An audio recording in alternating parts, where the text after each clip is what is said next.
Hey, you missed one. One what? There's a third and maybe even a fourth disabled character in Eternals. Ooh, do tell. Sprite. Because she's an adult in the body of a child.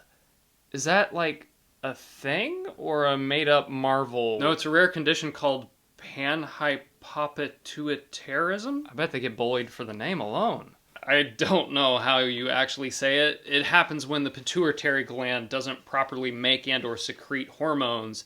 And if you have it as a kid, you grow up, but your body doesn't develop into an adult body. So there's people out there that look like kids but are like in their 40s, 50s? Yeah, it's usually caught early enough in childhood so that they can get hormone therapy and can develop their adult body, but without treatment, they'll develop really slowly and stay looking like oftentimes a preteen kid. Wow, that has to suck. Like, you probably couldn't buy alcohol or rent a car. Hard to get a job because, like, who would believe you?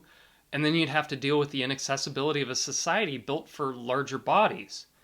And imagine all the jokes and bullying you'd get, much less how your peers would treat you like a child. Kinda how all the other Eternals treated Sprite. Yeah, that's actually pretty yuck now that I think about it. Like, cool disability representation, but you just normalized adults acting ableist and bullying people. Ew. I can't believe they wrote the other Eternals always teasing Sprite and treating her like a child. It's so ableist.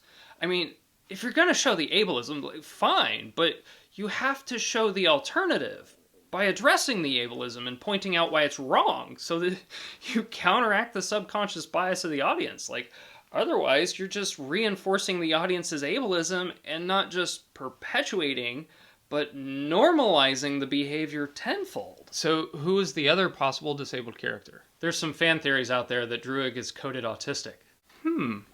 That didn't clock for me as an autistic person watching it, but I guess some loose interpretations could be made.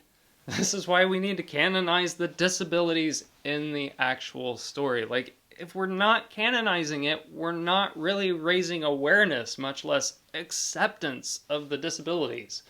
It's why we need to hire disabled writers and producers and directors.